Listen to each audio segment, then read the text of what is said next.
Okay. Hello, everyone. We're really glad to see you here today and to welcome my special guest. She's really special to me because I'm going to tell you right up front, she's my daughter. Well, my daughter has done this amazing thing. She's written a book, and I'll just tell you a little bit about Beth. Beth Cougler Blom is her name. She holds a master's degree in education. She's got over 20 years experience in instructional design.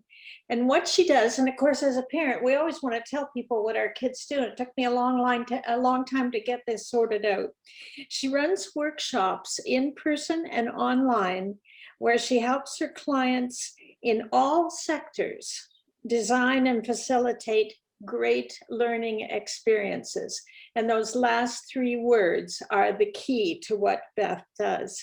This is her book, Designed to Engage. And the part that I'm not sure you can read it, how to create and facilitate a great learning experience for any group. And so that's what we're going to be talking about today. Welcome, Beth. So glad to see you. So glad to see you. Thanks for having me. Oh, you're welcome. Okay, I want to know, how does writing this book fit into what you do in your business, your day-by-day business? Can you talk about that? Sure, yeah. It's funny because I guess being born to you and Dad, and you both have written books, I always thought I would write a book, and I just never really knew what it was going to be on. So I always had that desire. But I wrote it because in my business, in my learning design and facilitation business, and because I had experience in both nonprofit community organizations and in post-secondary or higher education institutions, I saw things happening in higher ed and kind of knowledge that was there that I thought could be applied to community organization people. And that was specifically around how to facilitate great workshops, because so many people in community organizations, they sort of fall into training and facilitation, but they're not really trained in how to do it. And I thought, well, why can't we take some of these concepts that people in adult education know and in the education field and give it to community organizations and other people in a way that isn't academic, isn't boring, can be really easily understood and consumed for busy people. And I just saw this niche that could be filled for non-post-secondary people that could help them learn these things. So yeah, and that I think I've been able to do that, which is really exciting. And people along the way said, Beth, this book is for more than just community organization people. It's for corporations, it's for people in healthcare and government, and yes, for post-secondary as well. So my beta readers helped me broaden my audience. Very good. What was important for you to put in the book? Because people on the outside are probably wondering, well, what's this book about? So what was really important to get in there? Yeah, it was really important for me to share a little bit about my story, because I wrote the book, I wanted to help people, of course, with knowledge and expanding their own work and their practice. But of course, I wanted to, have people know about me and my work and my business in learning design and facilitation. And so it was important for me to have people get to know me a little bit through the way I wrote the book. So I wrote it in first person, and first and second, I guess. And I talked about my own experiences, and I talked about the good, bad, and ugly of some of the things that I've learned along the way. And I used storytelling, and I tried to, incorporate those pieces around good learning design that I know for, in my work creating courses for people. I tried to bring those same concepts to the book to get easy to read, looks like something that you want to read, look, interesting, something that you can dive into wherever point you need to at the time you need it, and takeaways at every chapter end and that kind of thing. So it was really important to me to write an accessible book it looked fun and easy to read for people who weren't in the business, so to speak. And I think you succeeded there. But again, anybody watching has to remember that I'm your mother. So of course, I think you're perfect no matter what. We all think it's great. But I'm wondering, You know, we talk about the importance of stories when you're talking to people and teaching. And are there any stories in your book? How'd you do that? Yeah, well, I went through, over the years, of course, in my computer files and my writings and in the courses and workshops I've, developed and facilitated.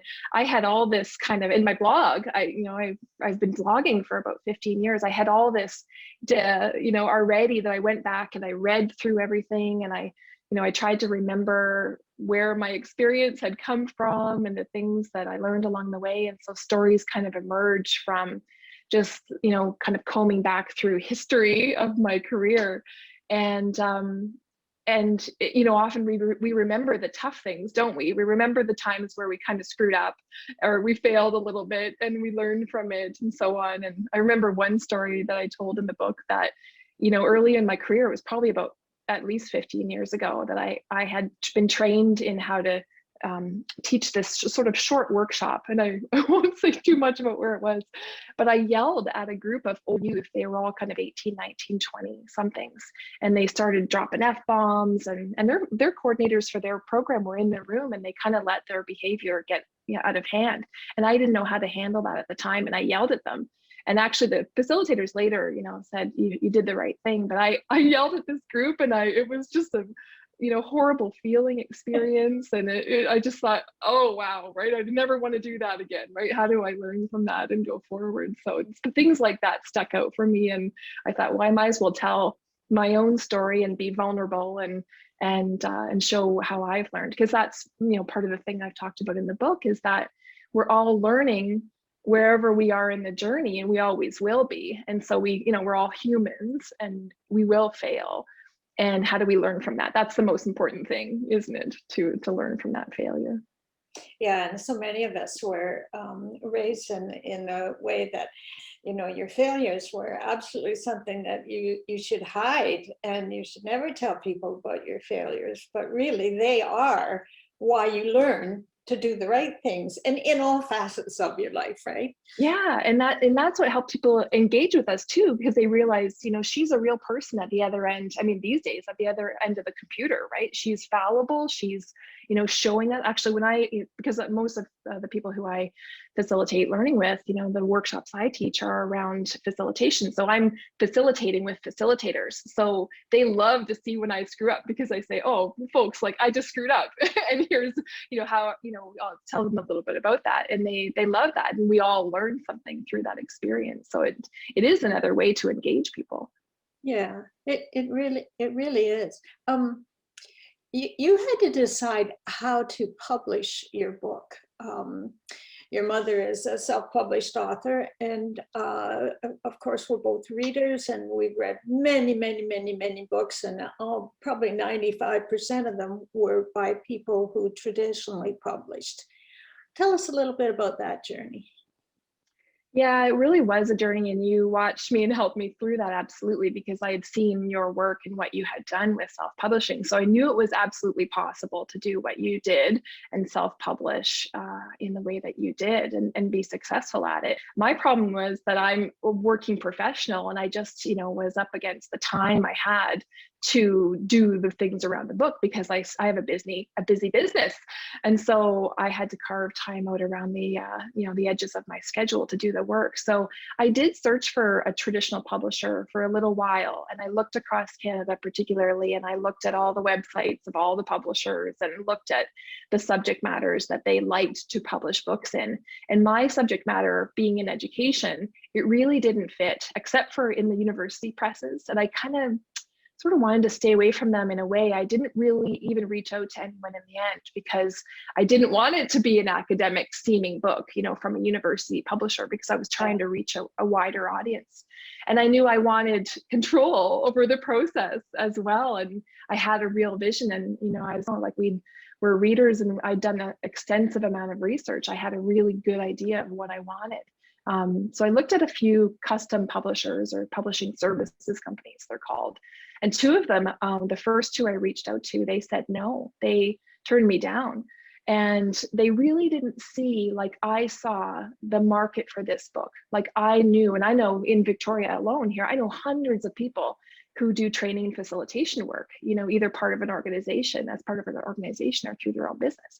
I knew there was a worldwide market for this book, for people to learn how to lead workshops well and create them. And other people who aren't in the business, they just couldn't see that. And so in the end, I did hire the third company I looked at was Friesen Press. So they're a publishing services company.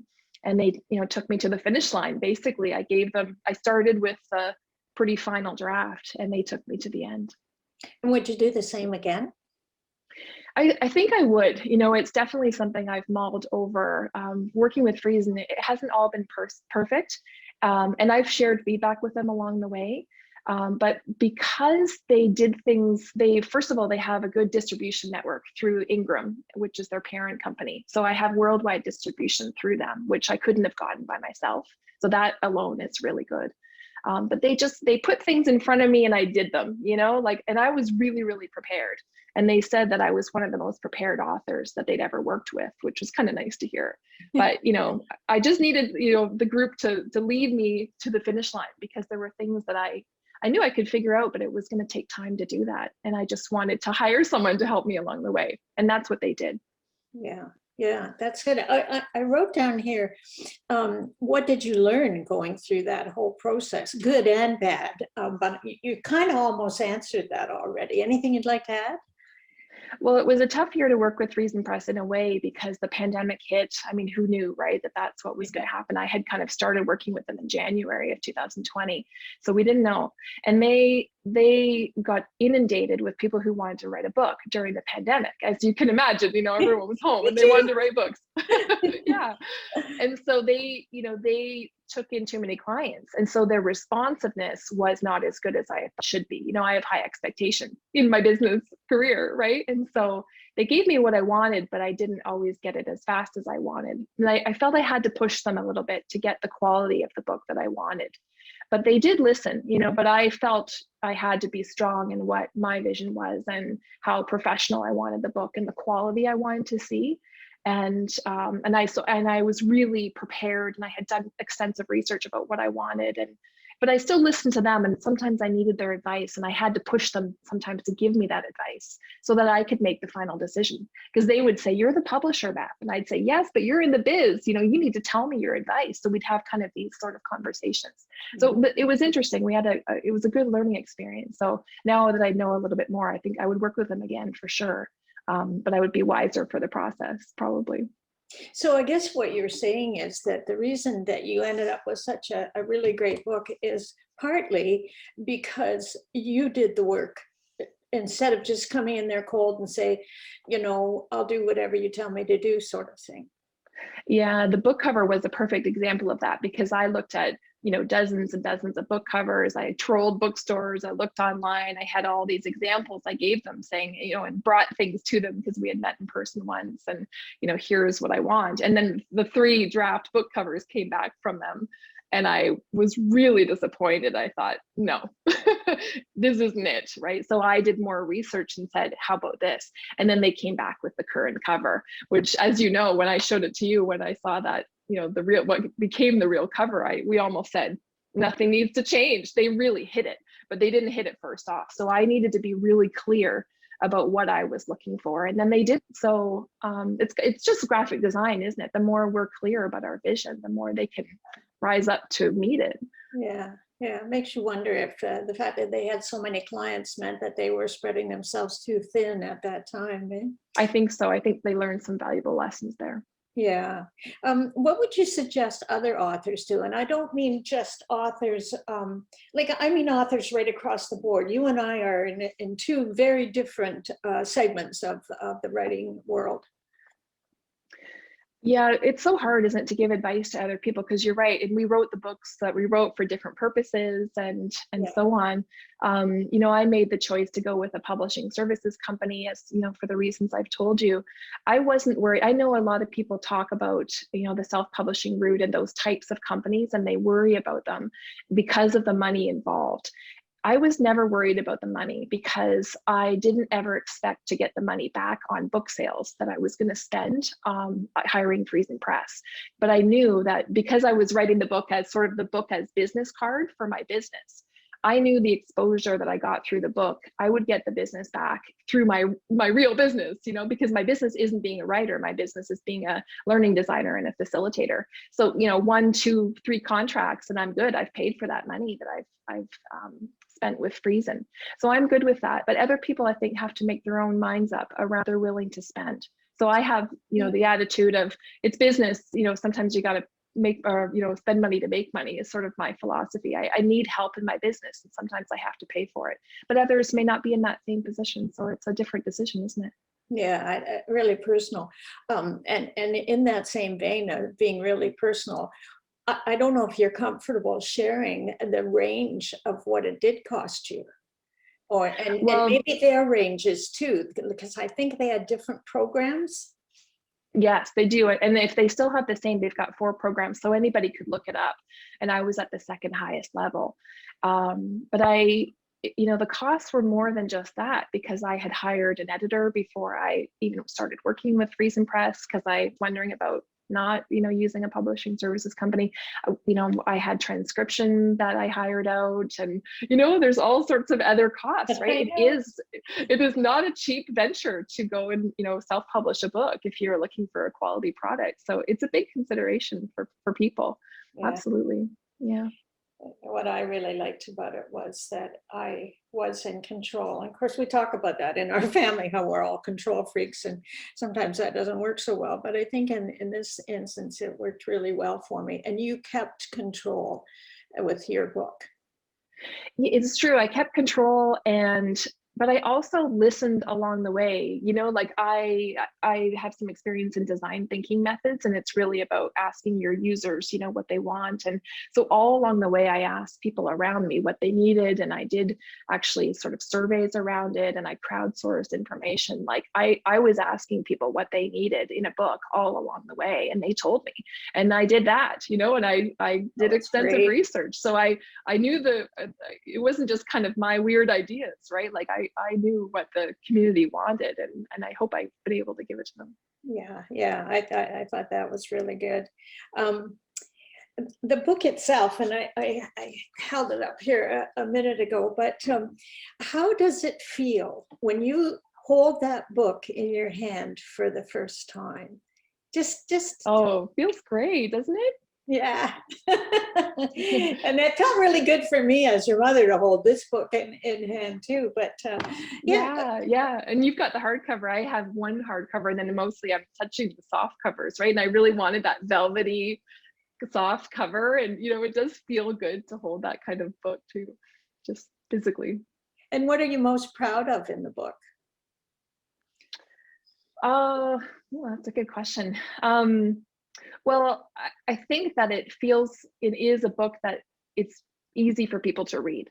So I've been getting, you know, of course, my friends that are in the business too, they're buying it and they're reading it, and they're, you know, either texting or emailing me as they go, or, you know, telling me about it and saying, right on, sister, you know, this kind of stuff. So I get these nice things from people that they're saying, I read it in one night, I read it in one weekend. You know, like they're sort of reading it really quickly, which, you know, as we know, for nonfiction books to be really, you know, engaging as a read, and especially in sort of what seems like an academic field, right? In some ways, I think that speaks for itself, that I fulfilled my dream, my hope of making it something that people wanted to read, and they would learn the concepts easily from the way I structured it and included all those storytelling pieces and so on. Yeah. Is there anything you'd do differently now, you know, if you could? Well, I think I might have not made it as long as it is. Like when I got the you know, you get the physical proof, right, to approve the final physical copy. And I thought, wow, it's a big book. I really wasn't prepared for kind of how thick it was, because it's so hard to tell when you're, you know, you're talking in tens of thousands of words. And like, I knew it was 72,000 words, I think, but I had no experience with what that would mean in terms of a book in your hand. It was a little hard to tell. And so I thought, oh, it's big. It was thicker than I thought. And so I might have made it a little less thick if I did it again, but I didn't know. But it's the type of book it is, you know, it's a how-to book. It's a resource book. It's one I hope will sit on people's shelves as a resource to them for years, for their whole career maybe. And so it did need to be substantial in that way. And one of the things that I noticed near the end of the book, you must have 20 or 30 pages of reference things and so on that I think would be invaluable to people in the field. And you've even, I think, if I remember correctly, you even referenced all those people, all those other facilitators across Canada that you reached out to. And so that's part of the reason it's longer than you thought, maybe. Yeah, that's true. I interviewed 30 facilitators across Canada to inform the book, and those bios, I really wanted them to be highlighted in some way, at the end of the book. And of course, their quotes are strewn throughout. So there's a couple quotes from each person. And then the takeaways pages at the end of every chapter, I tried to really say, try to do this, do that, think about this, and then here's some resources where you can jump out and look for more information about whatever the thing was. And I looked at my own bookshelf because I've got a ton of books in the field that I read. That's what I said in the beginning.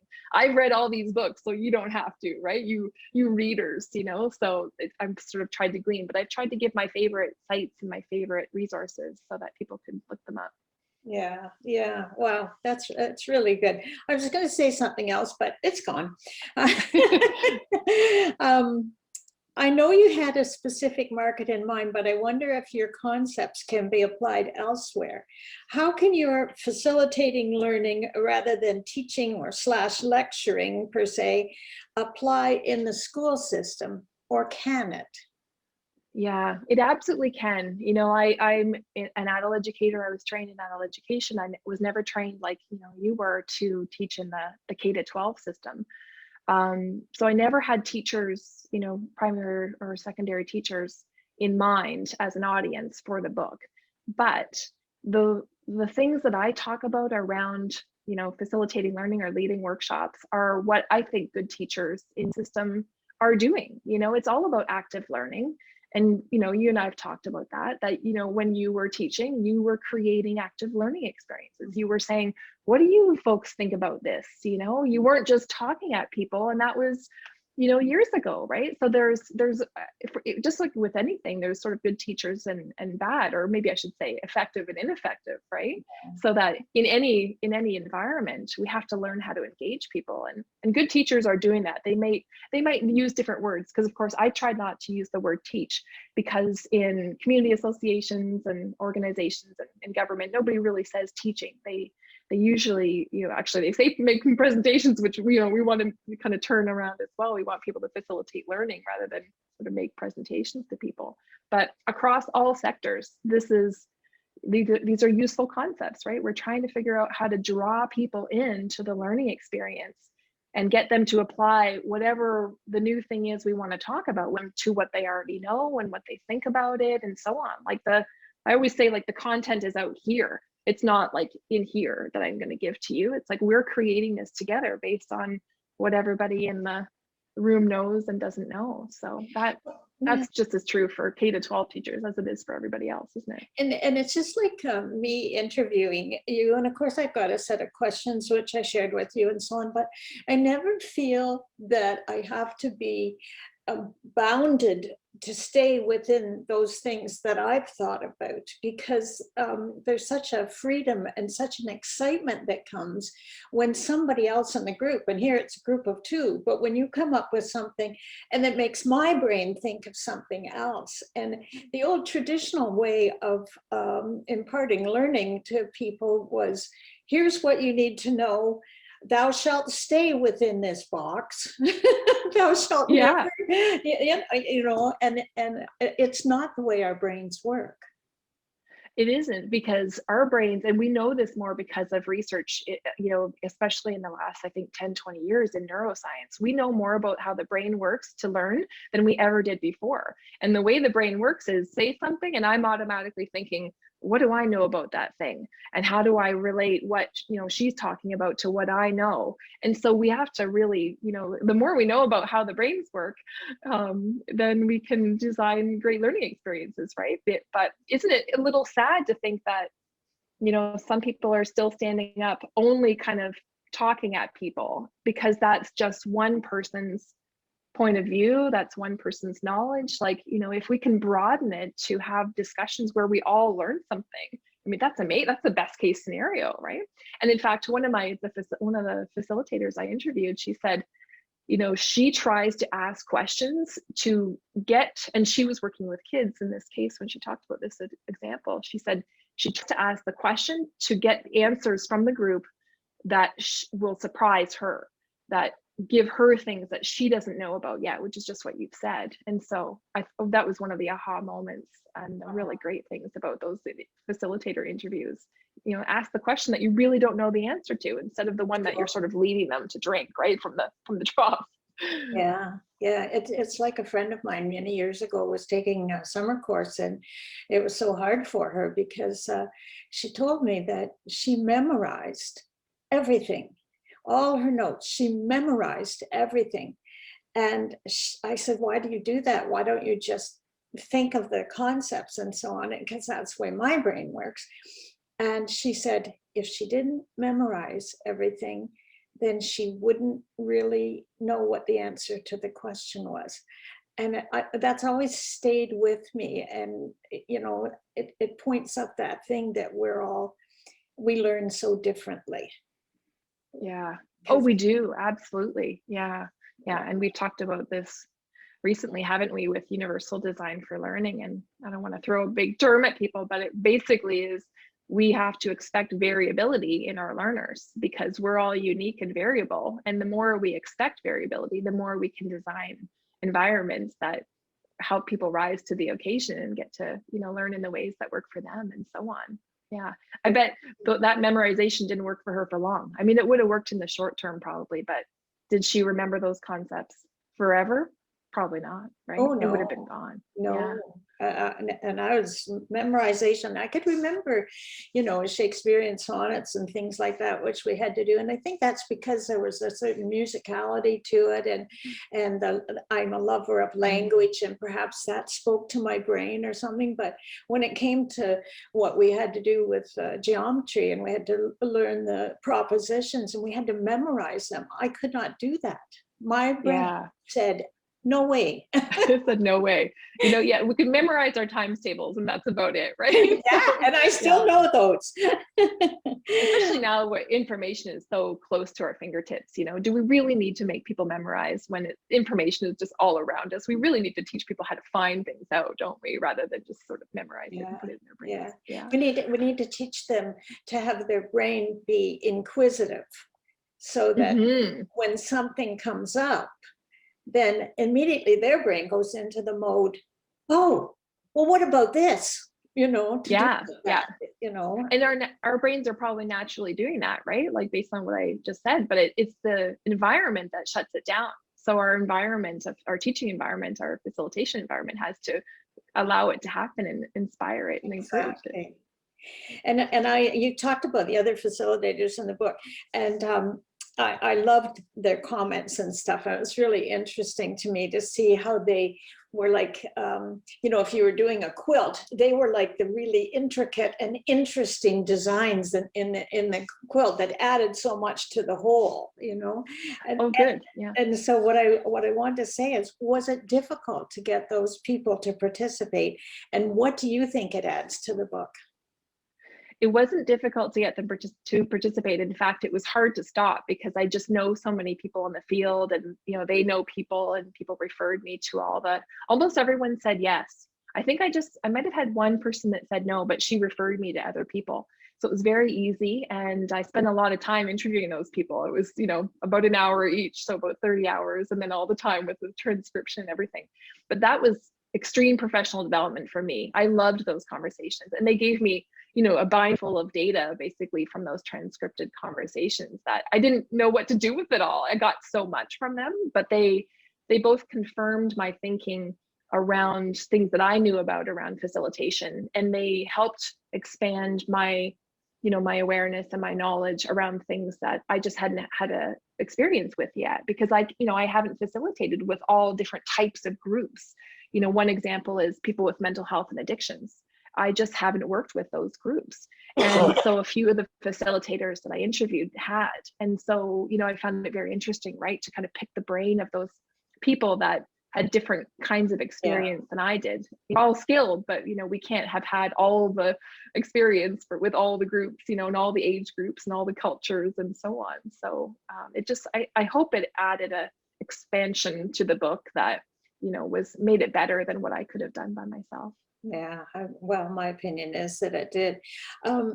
Where can people get your book? And we're doing this video, but I am going to include some of that in the post that I write that goes with this. But why don't you just tell us what the best way is and go from there? Sure. Yeah. So people could go to designtoengagebook.com, and that will lead them to my website, the book page of my website. So I'm selling the paperback copies of the book to Canadians, and I'm not shipping internationally, but if anyone that's from the States or beyond wants to buy the book, it's available at worldwide online retailers through the Ingram distribution side through Friesen Press. So you should be able to find it in worldwide, especially online. And so you've got the hardcover, there's paperback, and there's an ebook, and the audio book should be available on Audible. Sue submitted the files. I'm just waiting to hear back when it's going to be available. So there's 4 different formats. And how did you get the book to your close circle of acquaintances and friends when it first came out? Because of COVID. Because of COVID. Yeah, thanks COVID, right? No book launch for me. I was, you dream of the day where you can go to the book launch, you say something, and that was all kind of kibosh, of course. But I had a bit of an online book launch. I did a Instagram live session back in November, I think it was. I forget when it was. And I set up an e-commerce site for my business anyway, so I'm selling the book through that, and selling my workshops and other services. So it's challenging for sure during COVID to try to sell the book to people, but it is selling, and every week I send out several copies, and it's kind of exciting to do that as well. But I guess social media has been a really big help to me this year.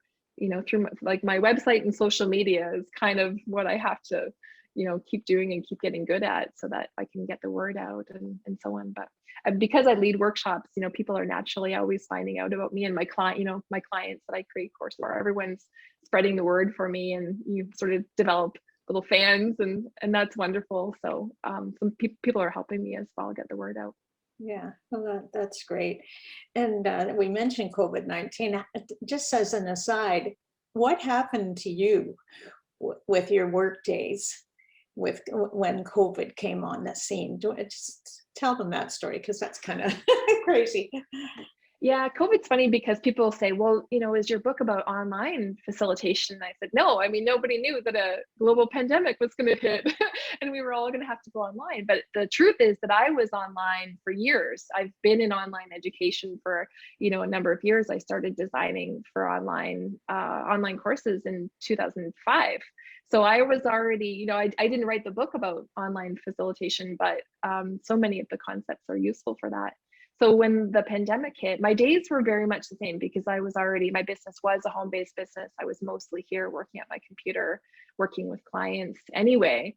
It was just a bit of shift in the type of work that I do. So, whereas before people would ask me to create face-to-face or online courses, now, of course, it's just online courses. Nobody's developing anything face-to-face right now, and I'm not doing anything face-to-face. When we're all vaccinated, I'll shift back. But it was challenging for me, COVID, because so much need came from clients that I worked more than I should have. And so I had to learn over the months to take care of myself more, because I was working 10, 12-hour days trying to support clients. Under the guise of supporting clients, I wasn't supporting myself. So, the hazard of having a great busy business and, being sought after is that you have to take care of yourself too. So my days, sort of the work seems very similar, but I learned lessons during COVID that, I need to keep remembering to do around self-care and so on. Yeah, it's funny how some people, the rug was pulled out from under them in COVID, but for you, you already had the structure there in your business and people knew about you. And so yours was an opposite problem, wasn't it? You had too much. It was.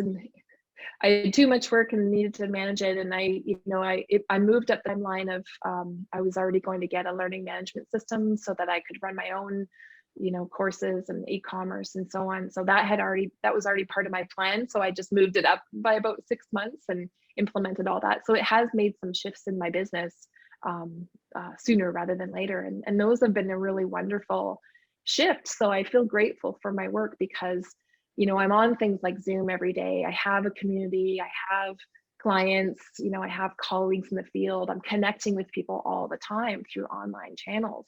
And so it's helped me stay sane in a way, during COVID, because I feel so connected still through technology. And I'm feel very grateful for my work.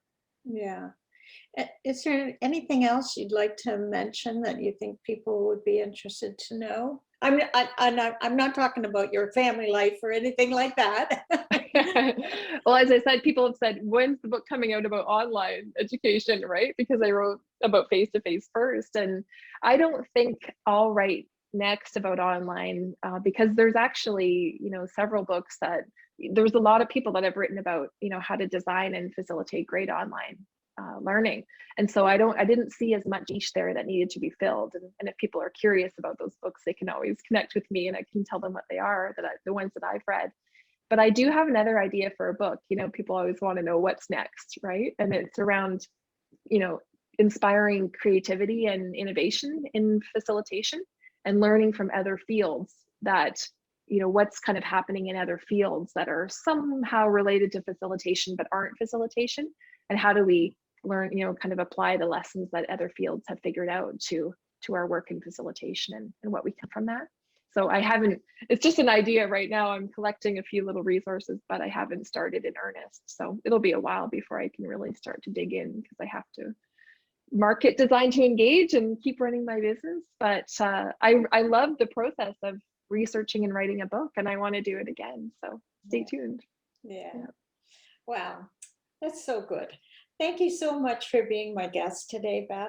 And I wish you, it seems funny for me to be saying this as your mother, but I really wish you so much luck with your book. And I just am so proud to think that you've done this. And I hope that this inspires other people to step up and reach out for their dreams. Because they're possible. They're possible. Oh, absolutely, right? And just baby step along the way and it figures itself out, right? If we work at things over time. It took me almost 2 years to get this done. And I know you've taken longer in your first book, it takes a long time to figure out how to do this, but it's like how do you eat an elephant, right? One bite at a time. It's entirely possible. But I guess I want to say lastly, thank you, because when you're writing a book, I don't know if others could resonate with this, but some people don't really believe that you are writing a book or that you can write a book. And I've met with some skepticism, not overt, but the conversation falls flat or whatnot. And you and I were able to keep talking about writing and publishing and you were, one of those people that believed that I was going to be able to do this thing, and we were able to have conversations about it, and you were engaged in that. So that was a really great boon to my work, that because you have your supporters along the way, and now you were definitely that for me. So thank you. You're welcome. Sometimes your supporters are not the people you expect either, are they? And sometimes the people you expect are going to be right there in your corner. They're the ones that go, oh, sure, you're writing a book. I know, right? So surround yourself with the ones that believe in you, and that will take you far. That's right. Thank you so much. Beth Cougler Blom has been my guest, and I do appreciate it. Bye now.